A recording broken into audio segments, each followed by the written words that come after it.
Hello प्यारे साथियों, Vimlesh coaching classes में आप सब लोगों का स्वागत है। क्या आप भी जो है यूपीटीटी 2026 का एग्जाम देने जा रहे हैं, जिसकी परीक्षा आपकी 2, 3 और 4 जुलाई को आपकी प्रस्तावित है। और यूपीटीटी के लिए आप मैथ पढ़ना चाहते हैं और मैथ में आप 30 के 30 प्रश्न सही करना चाहते हैं, तो हमारी इस क्लास से आप जुड़ सकते हैं। प्रतिदिन शाम को 7 बजे आपकी क्लास होती है मैथ की। अगर आपका मैथ चाहे कितना भी वीक हो, ठीक है, अगर आप मैथ एकदम जीरो लेवल से पढ़ना चाहते हैं तो हमारी इस क्लास से जुड़ सकते हैं। हम लोग पढ़ रहे थे मैथ में जो है कि संख्या पद्धति, नंबर सिस्टम की हम लोगों की है ये तीसरी क्लास। इससे पहले हम आपको 2 क्लास प्रोवाइड करा दिए हैं। पहला लेसन जिससे आपके एग्जाम में लगभग 2 से 3 प्रश्न सीधे आपकी यूपीटीटी एग्जाम में आते हैं। ये चैप्टर आपका है संख्या पद्धति। हम आपको क्या करा रहे हैं, 2011 से लेकर के 2021 तक के पेपर्स का ध्यान रख करके इसमें किस तरह के प्रश्न आते हैं, सभी प्रश्नों को जो है इंक्लूड हम कर रहे हैं। ठीक है, तो चलिए क्लास को स्टार्ट करते हैं और देखते हैं किस तरह के प्रश्न आपकी यूपीटीटी एग्जाम में देखने को मिलते हैं। इस तरह का प्रश्न आपके एग्जाम में हर बार आता है। यहाँ पे देखिए क्या पूछा है भाई, भिन्नों की तुलना से प्रश्न पूछा जाता है, यानी निम्नलिखित में से सबसे बड़ी भिन्न कौन सी है। यहाँ पे दिया है 4 ऑप्शंस और इन चारों ऑप्शंस में से कह रहा है कि सबसे बड़ी भिन्न कौन सी है। तो इसका बहुत ही सिंपल तरीका है लगाने का। जब भी प्रश्न में आपसे सबसे बड़ी भिन्न, सबसे छोटी भिन्न की बात किया जाएगा, कौन से सबसे बड़ी भिन्न है, कौन से सबसे छोटी भिन्न है, या 2 भिन्नों का अंतर ज्ञात कीजिए, तो आप क्या किया करिए कि ये जो दिया गया है इसका, ठीक है, इस पे ट्रिक में मत जाया करिए। एक सिंपल तरीका बता रहा हूं, सब में भाग दे करके सबको आप दशमलव में बदल लिया करिए। तो हम लोग यहाँ पे क्या करेंगे, 3 में जो है 4 का भाग दे लेंगे, भाग नहीं जाएगी, दशमलव बढ़ा लेंगे, यहाँ पे 0 हो जाएगा। 4 साते कितना हो जाएगा, 28 हो जाएगा। यहाँ पे 2 बचेगा, क्योंकि यहाँ पे दशमलव बढ़ाए हैं इसलिए यहाँ पे 0 बढ़ा लेंगे। 4 5 कितना हो जाएगा, 20 हो जाएगा। ये हमारा कैंसिल हो जाएगा। तो जब इसका इसमें हमने भाग दिया तो हमारा आ गया यहाँ पे 0.75 आ गया। इसी तरीके से 5 में 6 का भाग दे लेते हैं यहाँ पे, तो 5 में जो है 6 का भाग दे लेंगे, भाग नहीं जाएगी। आप कहेंगे सर दशमलव बढ़ा लीजिए, फिर यहाँ पे एक 0 बढ़ा लेंगे। अब कितनी बार भाग जाएगी, अब जाएगी सर 6 7 42, 6 8 48 हो जाता है, तो 8 टाइम्स यहाँ पे जाएगी। यहाँ पे घटा लेंगे, 10 में से 8 जाएगा 2 हो जाएगा, ये इसको कैरी दे दिया हासिल, तो 4 में से 4 जाएगा 0 हो जाएगा। फिर अपने मन से 0 बढ़ा लेंगे। 0 क्यों बढ़ा रहे हैं, क्योंकि यहाँ पे हमने दशमलव बढ़ा लिया है, दशमलव लगा लिया है, इसलिए यहाँ पे 0 बढ़ा सकते हैं, जितना चाहे उतना 0। 6 त्रिक कितना हो जाएगा, 18 हो जाएगा। यहाँ पे देखिएगा, तो जब हमने इसमें भाग दिया, 5 में जो है कि 6 का भाग दिया, तो हमारा आंसर ये आया। उसी तरीके से हम क्या करेंगे, 7 में 9 का भाग दे लेंगे, तो 7 में जो है 9 का भाग दे लेते हैं, दशमलव बढ़ा लेंगे, यहाँ पे 0 बढ़ा सकते हैं। 9 7 63 और 9 8 72, 9 8 जा 72 हो जाएगा, तो 8 टाइम्स में ज्यादा हो जाएगा, तो यहाँ पे 7 टाइम ले जाएंगे, तो यहाँ पे हो जाएगा 63। 9 7 63, यहाँ पे 10 में से 3 जाएगा, यहाँ पे 7 हो जाएगा। यहाँ इसको हासिल दिया, पे कुछ नहीं बचेगा, क्योंकि आप दशमलव बढ़ाए इसलिए यहाँ पे 0 बढ़ा सकते हैं। फिर 9 7 63 हो जाएगा, फिर यहाँ पे हमारे पास 7 बचेगा। इसका मतलब जब हमने 7 में 9 का भाग दिया तो हमारा आंसर ये आया। सेम उसी तरीके से हम 2 में 3 का, ठीक है, 2 में जो है 3 का भाग देंगे, भाग नहीं जाएगी, दशमलव बढ़ाएंगे, यहाँ पे 0 कर लेंगे। 3 6 का 18 हो जाएगा, यहाँ पे 2 हो जाएगा। फिर उसके बाद आप 0 बढ़ा लीजिए, फिर 3 6 18 हो जाएगा। जब 2/3 में भाग दिए तो हमारा ये आया। आप लोग हमको एक चीज ये बताइएगा यहाँ पे कि 0.75, 0.83, 0.77 और 0.66, ठीक है, यहाँ पे दिया गया है। बताइए 75 रुपए ज्यादा है कि 83 रुपए ज्यादा है कि 77 रुपए ज्यादा है कि 66 रुपए, दशमलव को हटा दीजिए, ठीक है। तो आप कहेंगे सर ये सबसे ज्यादा है, 83 सबसे ज्यादा है। इसका मतलब ये 83 कैसे आया है, किस वाले भिन्न से, 5/6 वाले भिन्न से आया है। तो यही भिन्न हमारी सबसे बड़ी हो जाएगी। तो ऑप्शन नंबर 20 तक करेक्ट हो जाएगा। 5/6 आपका सबसे बड़ी भिन्न हो जाएगी। देखिए ये प्रश्न तो बहुत ही छोटा था, लेकिन मैं आपको बता दूं, आपसे जब भी एग्जाम में प्रश्न पूछेगा सबसे बड़ी भिन्न कौन सी, सबसे छोटी भिन्न कौन सी है, तो आप भाग दे लेंगे, आसान रहेगा आपके लिए। ठीक है, चलिए नेक्स्ट क्वेश्चन पे चलते हैं। ये देखिए, शून्यकों की संख्या, नंबर्स ऑफ जीरो पूछता है। कई बार आपके एग्जाम में आया इस तरह का प्रश्न कि शून्यकों की संख्या पूछता है। वास्तव में प्रश्न ये था 1 into 2, 2 into 3, 3 into 4 dot dot dot into 50। जब 1 से लेकर के 50 तक की संख्याओं का आपस में गुणा किया जाएगा तो अंत में शून्यकों की संख्या कितनी होगी। ठीक है, नंबर ऑफ जीरो पूछता है। तो जब भी इस तरह का प्रश्न आए और अंत में शून्यकों की संख्या पूछे तो आप एक काम कर लिया करिए, अपने मन से 5 का भाग दे लिया करिए। 5 का भाग, किसका भाग देंगे? 5 का भाग दे लेंगे इसमें जो अंतिम संख्या रहेगी। तो चलिए 50 में हम 5 का भाग देते हैं तो ये हो जाएगा हमारे पास 5 एकम 5, 10 हो जाएगा। भाग आपको तब तक देते रहना है जब तक जो भागफल है वो 5 से कम ना हो जाए। ठीक है, यहाँ पे देखिए, यानी भाग आपको तब तक देते रहना है जब तक भाग जाती रहेगी। ठीक है, तो चलिए हमने 50 में 5 का भाग दिया तो 10 बार भाग गई। अब इस 10 में फिर 5 का भाग देंगे, कितनी बार जाएगी? 2 बार भाग जाएगी। तो आप हमको ये बताइए कि क्या यहाँ पे 2 बार भाग गई, अब फिर 5 का भाग 2 में दे सकते हैं? आप कहेंगे नहीं दे सकते। हाँ सर दे सकते हैं, लेकिन दशमलव में नहीं ले जाना है। तो जब 50 में 5 का भाग दिए 10 आया, 10 में फिर 5 का भाग दिए 2 आया। तो आप जितनी बार ये भाग जाती है इन भागफल को आप जोड़ लिया करिए। 10 और 2 कितना हो जाएगा हमारे पास? 12 हो जाएगा। यही 1 से लेकर के 50 तक में आपके शून्यकों की संख्या, शून्यों की संख्या 12 हो जाएगी। Right answer option number C is the correct हो जाएगा। Option number C is the correct हो जाएगा। अब आप कहेंगे सर कैसे लगाए हैं? फिर से बता दे रहे हैं। जो दिया रहता है उसमें 5 का भाग देना रहता है और 5 का भाग तब तक देना रहता है जब तक ये भाग जाती रहे। ठीक है, जब तक भाग जाती रहेगी तब तक आप भाग देते रहना है। जैसे 50 में 5 का भाग दिया 10 बार गया, फिर 10 में भी 5 की भाग जा सकती है, 5 दूना 10। अब नहीं जाएगी, 10 और 2 12 शून्य की संख्या हो जाएगी शून्यों की। एक क्वेश्चन हम आपको दे दे रहे हैं, आप लोग लगाइएगा। 1 into 2 into 3 into 4 into 5 into dot dot dot into 200। आप लोग एक चीज ये बताइएगा, 1 से लेकर के 200 तक के में, 1 से लेकर के 200 के अंत में शून्यों की संख्या कितनी होगी? बताइएगा भाई, 1 से लेकर के 200 तक की संख्याओं का अगर गुणा किया जाएगा तो अंत में कितने शून्य आ सकते हैं? तो लगाना है आपको, सॉल्व करके कमेंट्स में आंसर जरूर दीजिएगा। नेक्स्ट क्वेश्चन है, देखिए ये पूछा गया स्थानीय मान का क्वेश्चन, स्थानीय मान के योग का। यहाँ 70,560 में 5 और 6 के स्थानीय मानों का योग क्या हो जाएगा? ये तो बहुत आसान प्रश्न है। इस तरह का प्रश्न बहुत ही आसानी से आप लगा भी लेंगे। तो यहाँ पे कहेंगे सर 70,560 दिया है, हाँ सर लिख लीजिए। किसका स्थानीय मान पूछा है? 5 का, तो यहाँ पे 5 लिख लेंगे। 5 इंटू लिख करके रेडी रहेंगे। इसके बाद यहाँ पे 6 दिया है तो 6 का भी यहाँ पे 6 इंटू लिख लेंगे। अब यहाँ पे प्लेसिंग कर लेंगे। ये हमारे पास इकाई है, ये है दहाई, ये है हमारे पास सैकड़ा है, ये हजार है, ये हमारे पास 10,000 है। तो हमारे पास देखिए ये 6 है, 6 के ऊपर क्या है? दहाई। दहाई का मतलब इसमें 10 का गुणा करेंगे। तो बताइए 6 का गुणा 1 में किए तो 6 हो गया, यहाँ पे 0 है तो 0 हो गया। इसी तरीके से 5 के ऊपर क्या है? सैकड़ा। सैकड़ा का मतलब यहाँ पे 100 का गुणा करेंगे। 5 वन जाए यहाँ पे 5 हो जाएगा, यहाँ डबल 0 है तो डबल 0 हो जाएगा। देखिए 5 का स्थानीय मान 500, 6 का स्थानीय मान 600 आ गया। फिर कह रहा है कि स्थानीय मानों का योग निकालिए, मतलब जोड़ लीजिए। तो चलिए योग निकाल लेते हैं। 500 रुपए और 60 रुपए मिल करके 560 रुपए हो जाएंगे और यही हमारा योग हो जाएगा। क्या हो जाएगा? योग हो जाएगा। 560 यहाँ पे दिया गया है, ये वाला आंसर आपका सही हो जाएगा। B is the correct answer हो जाएगा। ठीक है,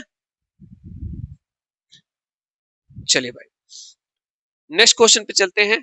ये दीजिए, प्रश्न है आपका कि प्रथम यन सम संख्याओं का योग होगा।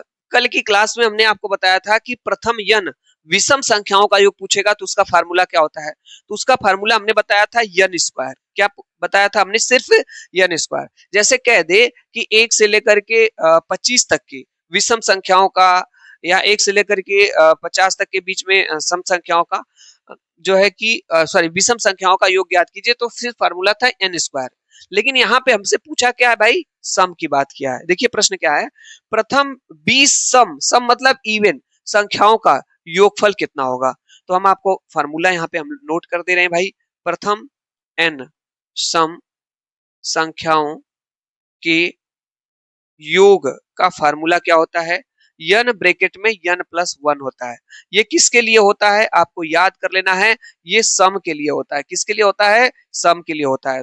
अगर विषम का फार्मूला पूछा जाएगा तो विषम का ये हो जाएगा। अब यहाँ पे कुछ भी नहीं करना है, सिर्फ वैल्यू पुटअप करना है।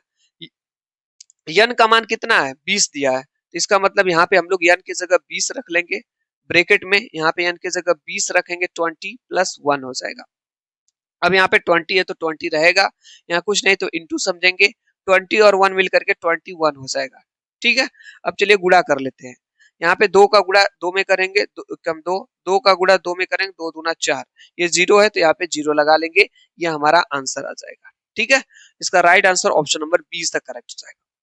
Option number B is the correct हो जाएगा, 420 हो जाएगा। ठीक है, ये फार्मूला नोट कर लीजिएगा, जहां पे कोई नई जानकारी मिले, नया फार्मूला मिले, उसको आप जरूर नोट करिए। जब आपसे यन सम संख्याओं का फार्मूला योग पूछेगा तो यन ब्रैकेट में यन प्लस 1 होता है, अगर विषम संख्याओं का पूछेगा तो एन स्क्वायर होता है। तो दोनों फार्मूला आप नोट कर लेंगे। नेक्स्ट क्वेश्चन आपके पास ये देखिएगा, सह अभाज्य संख्याएं को प्राइम नंबर्स, कह रहा है कि निम्नलिखित में से कौन सा जोड़ा सह अभाज्य मतलब को प्राइम का है, इन चारों में से कौन सा ऐसा जोड़ा है जो सह अभाज्य का है। अब आपके मन में एक प्रश्न होगा कि सर ये सह अभाज्य क्या होता है, सह अभाज्य संख्याएं क्या होती है, आइए समझ लेते हैं। सह अभाज्य संख्या, सह अभाज्य संख्या, ठीक है, सहअभाज्य संख्या मतलब ऐसी संख्याएं जिनका जिनका जो है एचसीएफ, एचसीएफ मतलब मस, जिनका एचसीएफ क्या हो, एक हो, वो सभी कौन सी संख्याएं कहलाती हैं, सहअभाज्य संख्याएं। ऐसी दो संख्याएं जिनका मस एक होता है उनको सहअभाज्य संख्याएं कहते हैं। जैसे मान लीजिए ये हमारी संख्या है 3 और ये 5, ये दोनों सहअभाज्य संख्याएं कहलाएंगे। क्यों, 3 और 5 का जब एचसीएफ निकालेंगे, म से निकालेंगे तो एक आएगा। ठीक है, तो जिन दो संख्याओं का एचसीएफ सिर्फ एक होता है उसको कहते हैं सहअभाज्य संख्याएं। क्या कहते हैं, सहअभाज्य संख्याएं कहते हैं। तो अब बात ये आती है, चलिए चेक कर लेते हैं यहाँ पे जैसे एक और समझ लेते हैं। जैसे हमने लिखा 2 और 4, क्या ये सहअभाज्य संख्याएं हैं, नहीं, ये सहअभाज्य संख्याएं नहीं है। क्यों, क्योंकि जब आप 2 और 4 का म से निकालेंगे तो इसका म से 2 आएगा। जैसे यहाँ पे देखिए 2 का 4 में भाग दे लीजिए, 2 दूना 4, इसका म से कितना आ जाएगा, 2 आ जाएगा। इसी तरीके से इनको आपको चेक करना है, अगर जिसका म से 1 होगा वो सभी संख्याएं सहअभाज्य होंगी, अगर म से 1 नहीं होगा तब सहअभाज्य नहीं होगी। चलिए यहाँ पे 16 और 62 है, इन दोनों संख्याओं को चेक करिए, क्या ये सहअभाज्य संख्याएं हैं।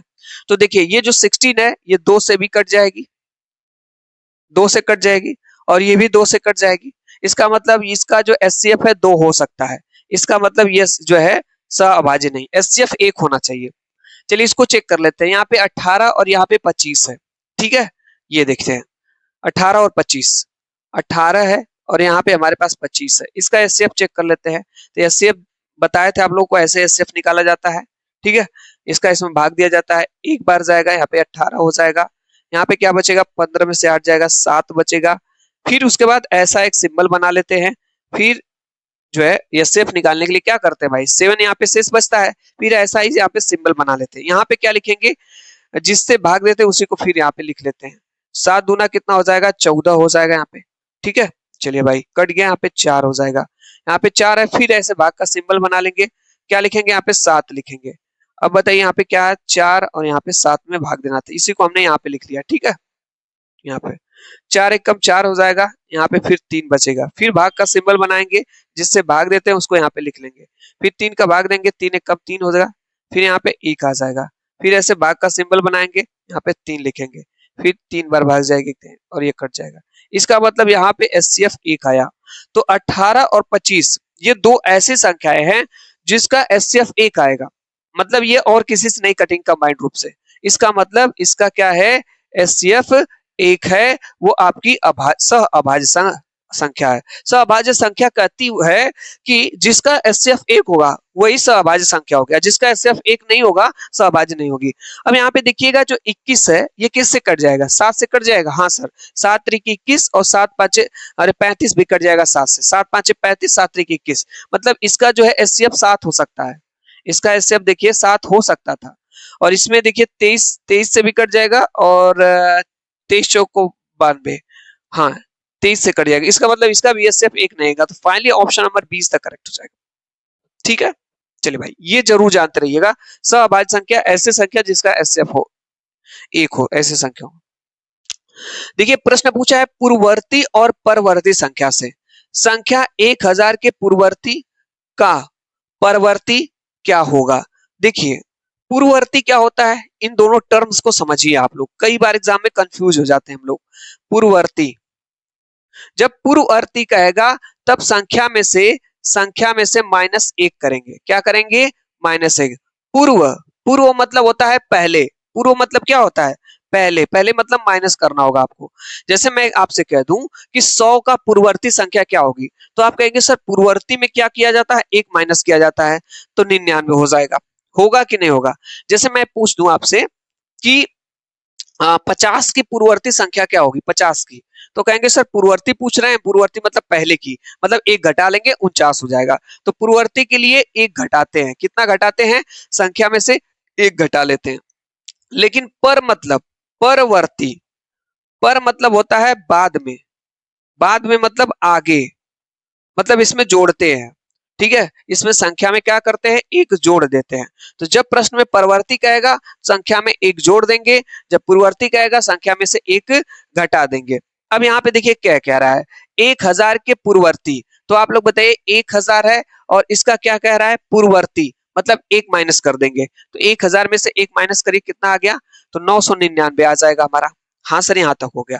अब जैसे जैसे प्रश्न कर रहा है वैसे वैसे आगे करिए। तो 1000 का पूर्ववर्ती, हाँ 1000 का पूर्ववर्ती हो गया। अब प्रश्न भाई आगे बताओ क्या करना है। कह रहा है कि पूर्ववर्ती का परवर्ती, कह रहा है 1000 का पूर्ववर्ती, 1000 का पूर्ववर्ती ये आ गया, फिर कह रहा है इसका इसका परवर्ती बताइए।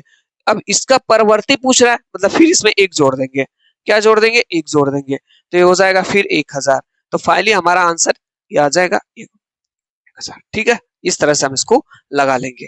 तो समझ गए होंगे, पूर्ववर्ती जब पूछेगा तो 1 माइनस करेंगे और जब परवर्ती कहेगा तो 1 प्लस करेंगे। इंग्लिश में प्रेडिसेसर और इंग्लिश इसको सक्सेसर कहा जाता है। नेक्स्ट क्वेश्चन यहाँ पे है, थोड़ा सा प्रश्न इस टाइप से है, 25 के पावर 6251 प्लस 36 के पावर यहाँ पे 528 प्लस 73 के पावर यहाँ पे 54 है। ठीक है, ये प्रश्न आपका यहाँ पे ये है। कह रहा है कि इसमें इसमें जो है इकाई का अंक क्या हो जाएगा, इकाई का अंक क्या होगा। तो हमने आपको बताया था कि जब भी इस तरह का प्रश्न आए और आपको इकाई का अंक निकालना हो, तो ये जो घात दी गई रहती है, इस घात में 4 का भाग देते हैं। क्या करते हैं हम लोग है, घात में, ठीक है भाई कुछ परेशान कर रहे हो यहाँ पे। देखिए घात में हम लोग 4 का भाग देते हैं, 4 का भाग दे करके का शेष, का शेष, ठीक है, जो घात है इसमें 4 का भाग देते हैं और इससे हमसे शेष पता करते हैं। क्या पता करते हैं, शेष। लेकिन अब आप कहेंगे कि क्या सर 6251 में हम 4 का भाग देंगे, लेकिन कुछ और भी नियम है, कुछ संख्याएं ऐसी होती हैं, मैं आपको बता दूं, यहां से 0 से लेकर के 9 तक में कुछ संख्याएं ऐसी होती हैं, चाहे उनकी घात कुछ भी हो, चाहे उनकी घात कुछ भी हो, उनका इकाई का अंक हमेशा वही होता है। जैसे 5, यहाँ पे समझ लीजिए, जैसे आपका 5 हो गया, 6 हो गया, ठीक है, 5 हो गया, 6 हो गया आपका, 0 हो गया, ठीक है, 0 हो गया आपका, और कोई संख्या है तो आप बताइएगा। ये सब ऐसी संख्या, 1 हो गया आपके पास, 1 मिनट भाई, ये 1 हो गया, 1, ठीक है, ये ऐसी संख्याएं हैं, ऐसे अंक हैं जिनके इकाई का अंक हमेशा वही होता है। जैसे मान लीजिए 5 है, मान लीजिए हमने यहाँ पे लिख दिया 5, 5 के पावर हमने 3 लिख दिया, ठीक है। चलिए भाई 5 का 5 में कितनी बार गुणा, 3 बार, करिए गुणा। देखिए 5वां 25, 25 पांचे 125, इकाई का अंक क्या आया, 5 आया। उसी तरीके से 6 का देखिए, 6 का 6 में अगर आप 4 बार भी गुणा करेंगे तब भी इकाई का अंक वही आएगा, 6 गुणे 6 गुणे 6 गुणे 6, वही 6 36 हो जाएगा, 36 6 का 216 हो जाएगा, 216 में भी 6 का गुणा करेंगे तब भी आपका 36, तब भी 6 आएगा। तो यानी कुछ ऐसे, ये 4 अंक ऐसे होते हैं जिनके इकाई का अंक चाहे उसके घात कुछ भी हो वही रहता है।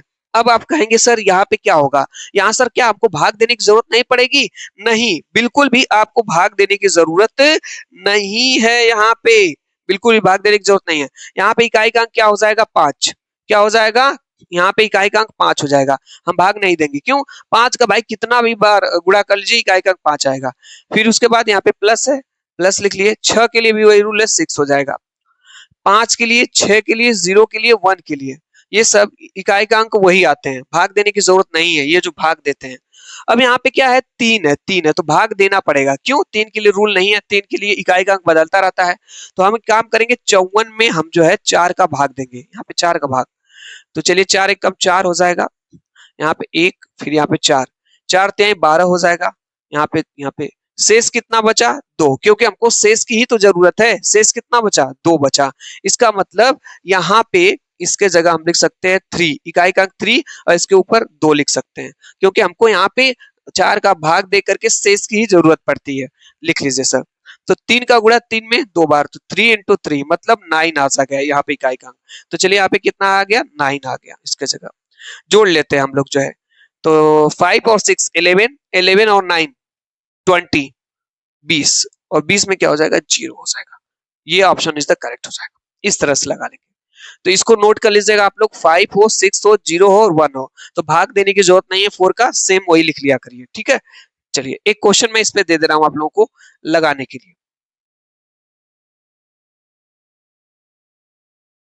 मैं एक क्वेश्चन दे दे रहा हूं, लगा लीजिएगा आप लोग, लगा करके कमेंट्स में जरूर बताइएगा। जैसे हमने यहाँ पे लिखा 31 के पावर 46 प्लस 69 के पावर 99 प्लस इसी में आगे है 74 के पावर 31। इसको बताएंगे, इसमें आप लोग इकाई का क्या है कमेंट्स में बताइएगा। एक बार स्क्रीनशॉट आप लोग ले लीजिए। ठीक है, चलिए भाई आगे चलते हैं। ये देखिए बहुत ही अच्छा प्रश्न है, वेरी वेरी इंपॉर्टेंट। इसको हमने एक बार बताया भी था आपको। क्या भाई कि दो परिमेय संख्याओं के बीच में कितनी परिमेय संख्याएं हो सकती हैं? कह रहे हैं कि दो गो परिमेय संख्या है, एक परिमेय संख्या ए है मान लीजिए, दूसरी परिमेय संख्या बी है। कह रहा है इसके बीच में कितनी परिमेय संख्याएं हो सकती है? कितनी परिमेय संख्याएं हो सकती है, कितनी, ये पूछ रहा है। अगर दो परिमेय संख्याएं दी हुई हैं, इन दोनों परिमेय संख्याओं के बीच में कितनी परिमेय संख्या हो सकती है, तो आपको बताना है। क्या केवल एक हो सकती है, केवल 10, अनंत, इनफाइनाइट, या कोई नहीं? तो इसका सही आंसर है, आप जान लीजिए, अनगिनत। अनंत, अनगिनत मतलब यहाँ पे अनंत हो सकती हैं। ये बहुत ज्यादा इंपॉर्टेंट है। जब भी प्रश्न में आपसे पूछे कि दो परिमेय संख्याओं के बीच में कितनी परिमेय संख्याएं हो सकती है, कितनी अपरिमेय या परिमेय संख्या हो सकती है, तो आपका आंसर होना चाहिए अनंत, इनफाइनाइट। ठीक है, अनगिनत, ये राइट आंसर आपका हो जाएगा, अनंत हो जाएगा, याद रखिएगा। ठीक है, इसके बीच में अनंत संख्या, अपरिमेय या अपरिमेय संख्या आपकी हो सकती है। चलिए भाई नेक्स्ट क्वेश्चन है यहाँ पे, अच्छा प्रश्न है, और इस तरह का प्रश्न आपके एग्जाम में आता है, और बहुत ही सिंपल और आसान है। देखिए मैथ के जो क्वेश्चन होते हैं ना, आप उसको अगर समझ गए तो बहुत ही आसानी से लगा लेंगे, और जब तक नहीं समझेंगे वो प्रश्न आपके लिए कठिन बना रहेगा। उसका एक रीजन है, देखिए हम बताते हैं। जैसे जैसे प्रश्न कहे वैसे वैसे उसको पढ़ते जाइए, वैसे वैसे उसको आप लगाते जाइए, ये अच्छा तरीका होता है मैथ पढ़ने का। ठीक है, चलिए देखिए कह रहा है कि भाग के एक प्रश्न में भाजक भागफल का 5 गुना, शेषफल का 3 गुना, शेषफल यदि शेषफल 20 है तो भाज्य क्या हो जाएगा? अब आप कहेंगे सर पहली बार में तो प्रश्न समझ ही में नहीं आया, क्या करें सर? हम भी समझ सकते हैं कि पहली बार में किसी को प्रश्न समझ में नहीं आता, लेकिन एक बात तो क्लियर हो गई होगी कि इस प्रश्न में भाज्य, भाजक और भागफल, शेषफल की बात किया है। तो क्या कोई फार्मूला बचपन में हम लोग पढ़े हैं, इस तरह का फार्मूला ये पढ़े हैं कि नहीं? हाँ सर पढ़े हैं। बताइए कितने लोग? जिसमें भाग देते हो क्या होता है? भाज्य होता है। जिससे भाग देते हो क्या कहलाता है? भाजक कहलाता है। जितनी बार भाग जाते हो क्या कहलाते हैं? भागफल कहलाता है। जो नीचे बचता है वो क्या होता है? शेषफल होता है। होता है कि नहीं होता है? हाँ सर होता है।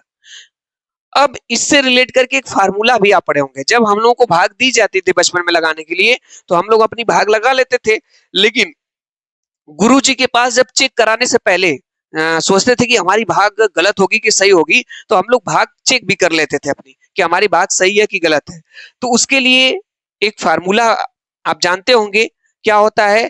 ये जो भाज्य होता है इसको निकालने के लिए क्या करते हैं, भाज्य बराबर होता है जो है भाजक गुणे भागफल, मतलब इसका इसमें गुणा कर देते हैं। क्या कर देते हैं, गुणा कर देते हैं, भाजक गुणे भागफल करते हैं।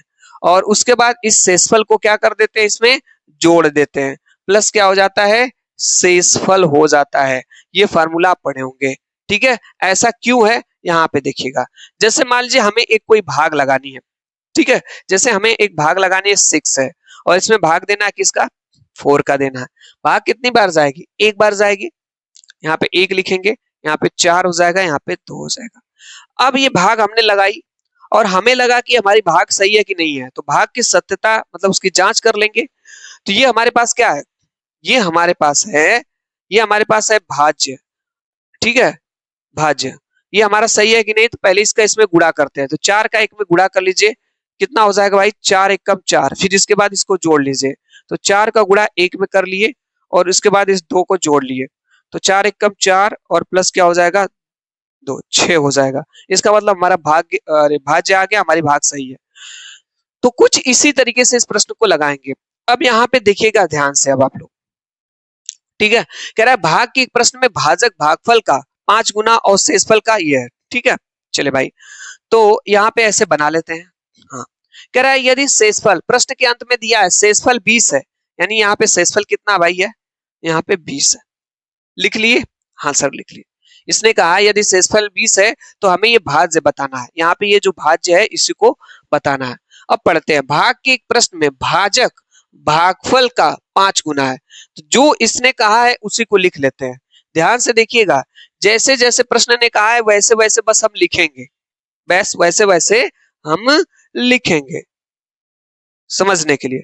कह रहे हैं कि भाजक जो है भागफल का 5 गुना है, तो चलिए भाई ये जो भाजक है, ये भाजक जो है बराबर भागफल, भागफल का कितना गुना है, 5 गुना है। पहली स्टेटमेंट, पहली बात उसने कही। दूसरी बात कह रहा है कि ये जो भागफल है शेषफल का 3 गुना है। देखिए कह रहा है भागफल शेषफल का 3 गुना है, तो यानी ये जो भाजक भागफल का 5 गुना है और शेषफल का, सॉरी, कह रहे हैं भाजक भागफल का 5 गुना है, तो हम लिख लेंगे भाजक जो है भागफल का यहाँ का लिखना था, का 5 गुना हो गया।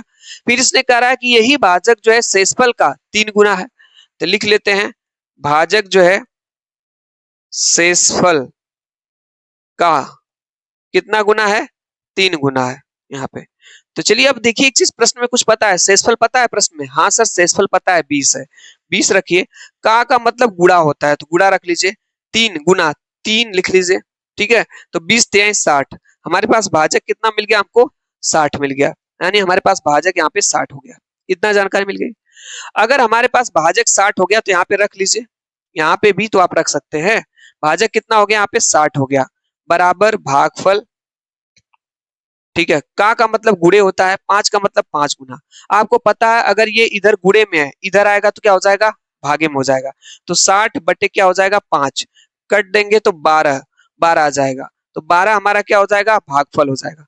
तो भागफल हमारा यहाँ पे 12 आ गया। ठीक है, अब एक चीज बताइए हमको कि अगर आपको प्रश्न में भाजक मिल गया, भागफल मिल गया और शेषफल मिल गया, तो भाज्य नहीं निकल जाएगा, आराम से निकल सकता है, क्योंकि फार्मूला है यहाँ पे, फार्मूला में रख लेते हैं।